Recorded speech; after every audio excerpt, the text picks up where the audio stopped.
อุ้ย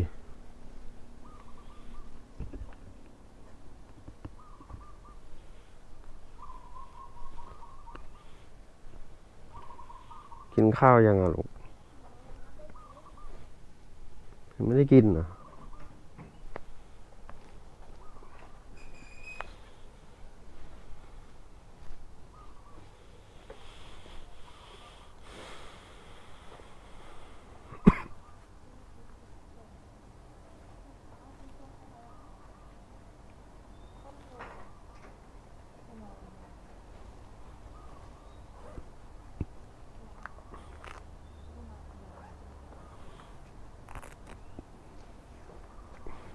หมดยังของ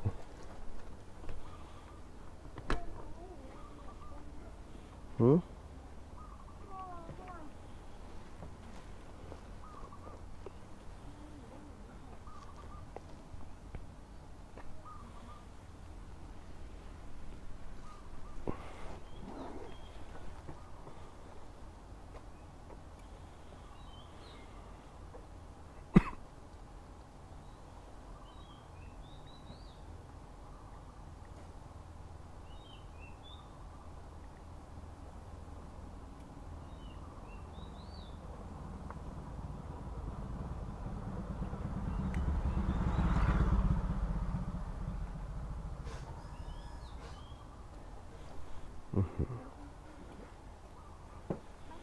200 โลนะฮะ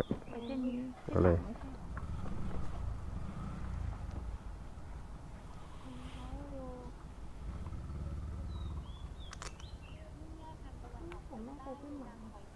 เส้นหลังคืออะไร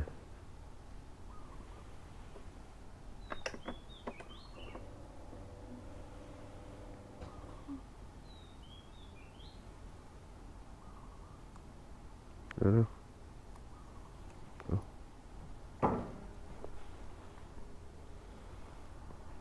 ปีนั้นถ้าจะขึ้นได้เนี่ยต้องปีน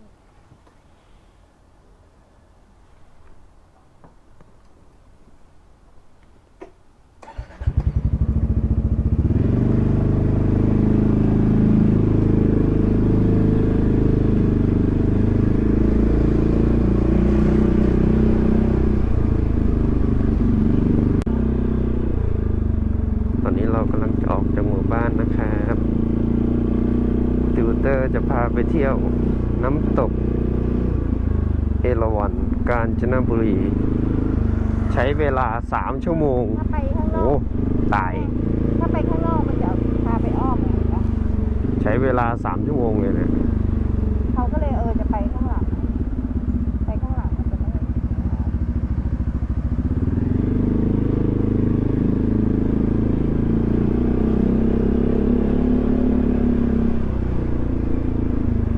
3 ชั่วโมง3 ชั่วโมงกว่านะ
น้ำมันถูกลงแล้ว95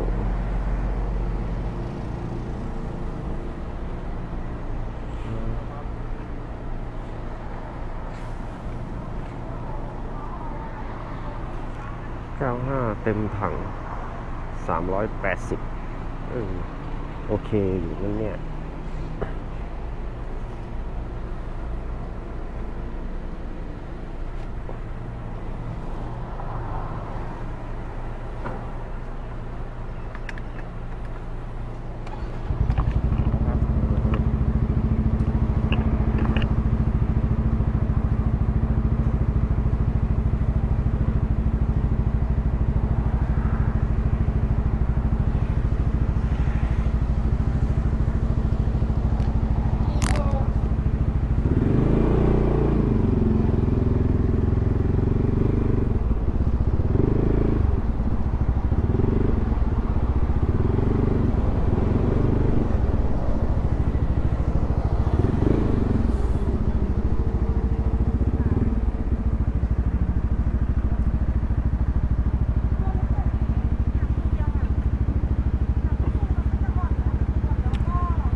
ผู้ร่วมทาง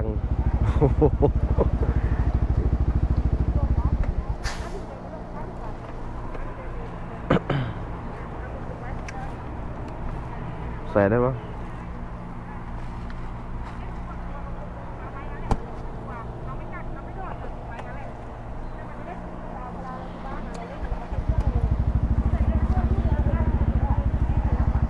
ฮะอะไรนะ ลูกอยากนั่งหลัง เอานั่งมา อะไรเห็นบอกว่าเจ็บตูดจะนั่งหลัง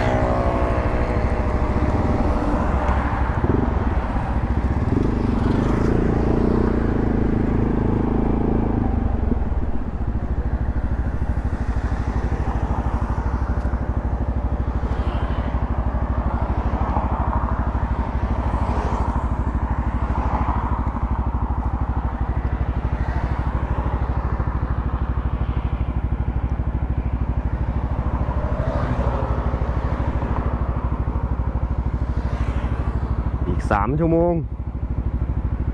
เที่ยงพอดี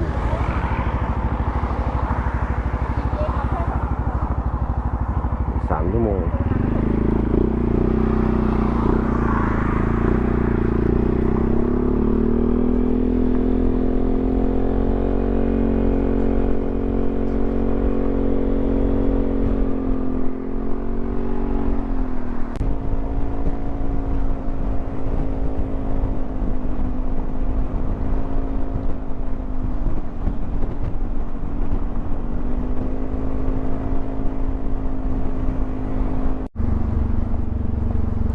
ตอนนี้เราก็มาถึงจังหวัดนครปฐมแล้วนะครับ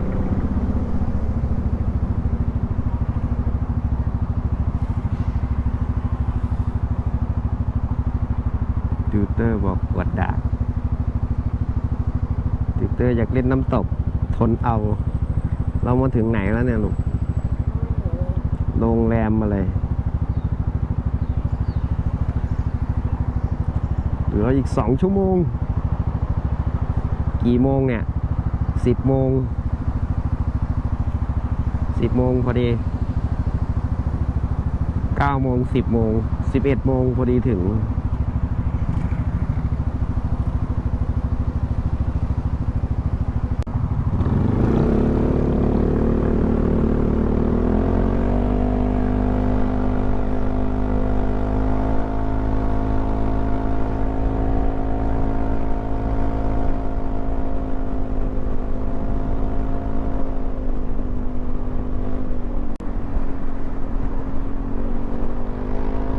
เฮ้ย มีเพื่อนแล้ว เรามีเพื่อนแล้ว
ออีกกี่กิโลลูกเหลืออีก124 โลไหวไหมเนี่ยติวเตอร์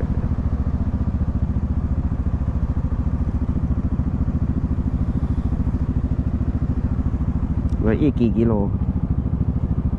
124อีก2 ชั่วโมงปวดดากเปล่าพ่อไม่ได้เอาตรงนี้มาให้ซื้อตรงนี้ให้ที่นั่งเด็กอ่ะ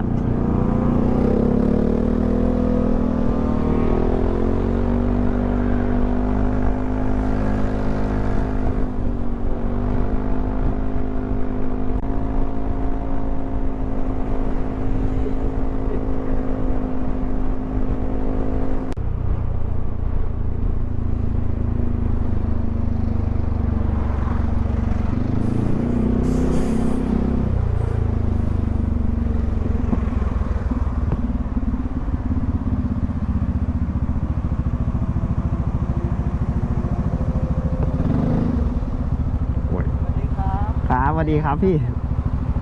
รายการเหรอ ใช่ครับพี่ พี่ไปไหน รายการยังไง อ๋อครับผม ไปใกล้ๆไปตามอาการครับ อ๋อผมไปเอราวัณนะพี่ครับผม เดินทางปลอดภัยครับ ครับเดินทางปลอดภัยครับพี่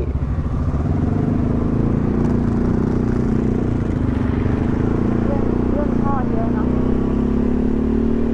อะไรนะ เรื่องพ่อเยอะเนาะ เอา เขาชมติวเตอร์ว่าน่ารักเหรอ อะไรนะ เขาชมติวเตอร์ว่าน่ารักเหรอหรือว่ารถน่ารัก ไม่รู้เหมือนกันฟังไม่ออก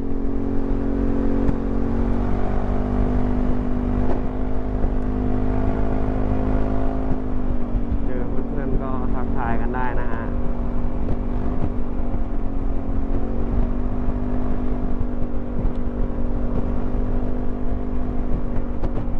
สายทัวริสต์เพื่อนกันทั่วประเทศครับผม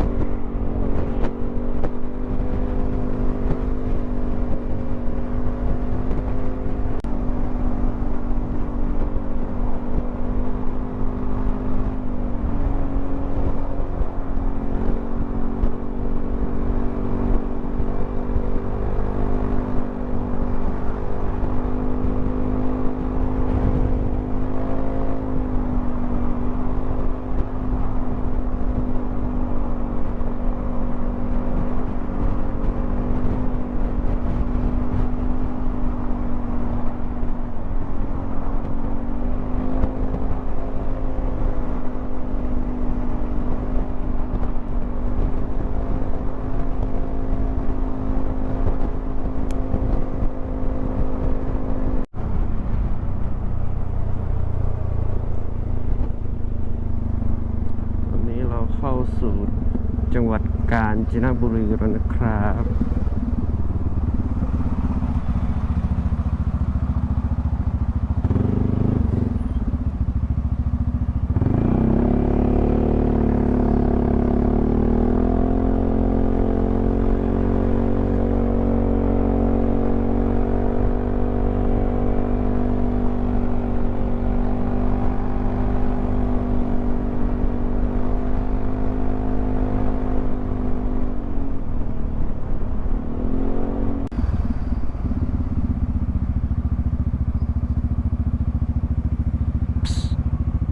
ตอนนี้เราถึงไหนแล้ว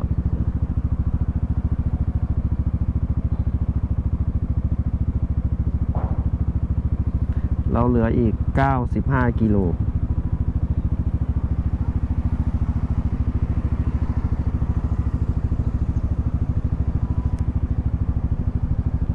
เดี๋ยวลูกเขาดูหน่อย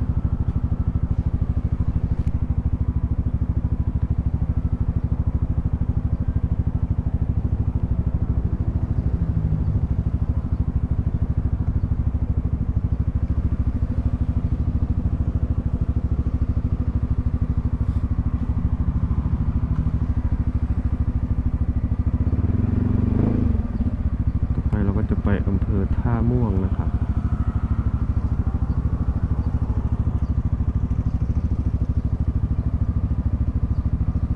ถนนหมายเลข323นะครับกาญจนบุ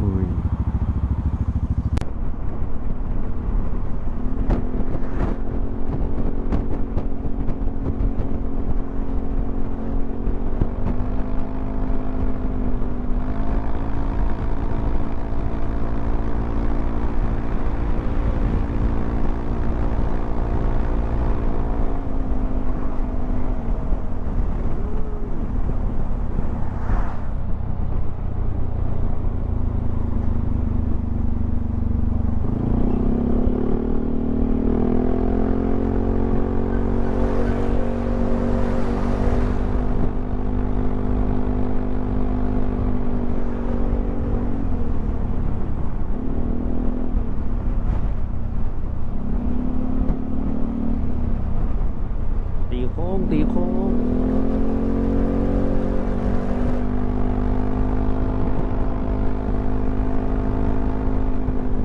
โอ้โหเขามินเต็มหน้าเลย สาวพม่า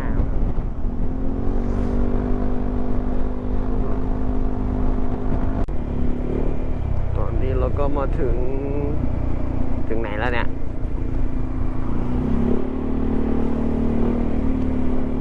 มีคนง่วงนะฮะไปนั่งหลังซะแล้วคนง่วง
เหลืออีก1 ชั่วโมง 12 นาทีนะครับ เหลืออีก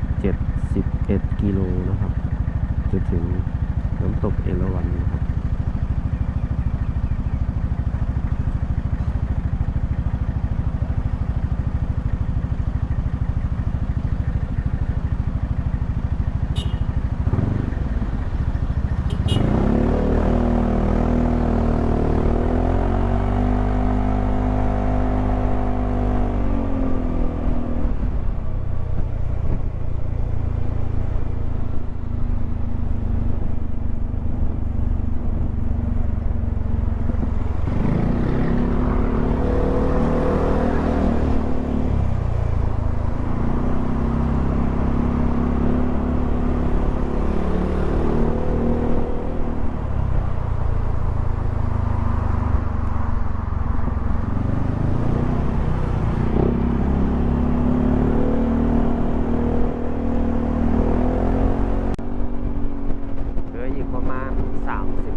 ถึงแล้ว กี่บาทเนาะนี่ค่าเข้า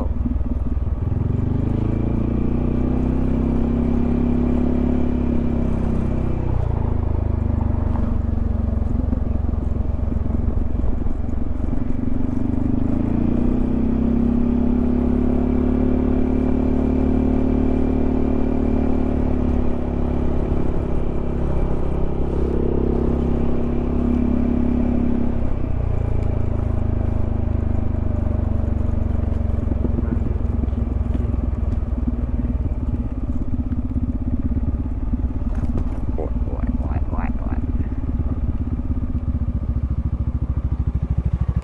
ค่ะ เท่าไหร่ครับ น้องกี่ขวบปะเลย4 ขวบอย่าง 8แล้วครับ เกือบ8เป็นผู้ใหญ่2เด็ก1170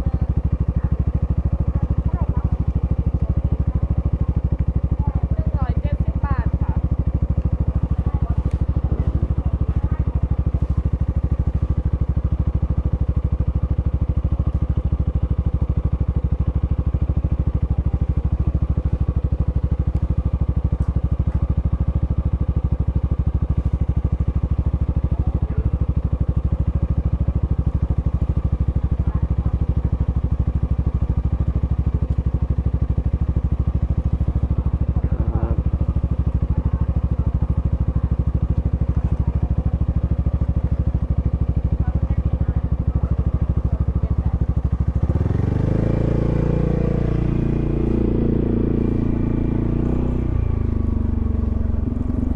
เดี๋ยวมันจะมีพนักงานนี่อยู่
มอไซค์จอดไหน โอ้ยโ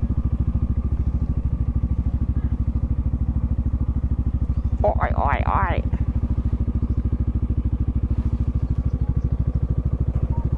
เดี๋ยว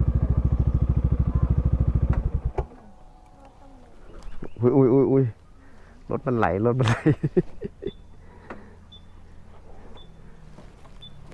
เอ้า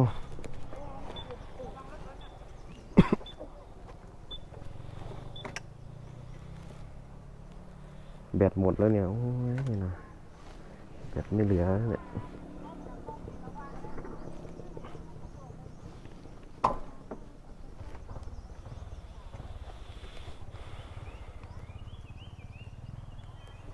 ถึงแล้วแบตพ่อหมดเดียว เอาหมวกไปดิเอาที่ชาร์จแบตมาดิเพราะว่าแบงค์ไม่มี แล้วก็แบงก์ก็หมดเดียว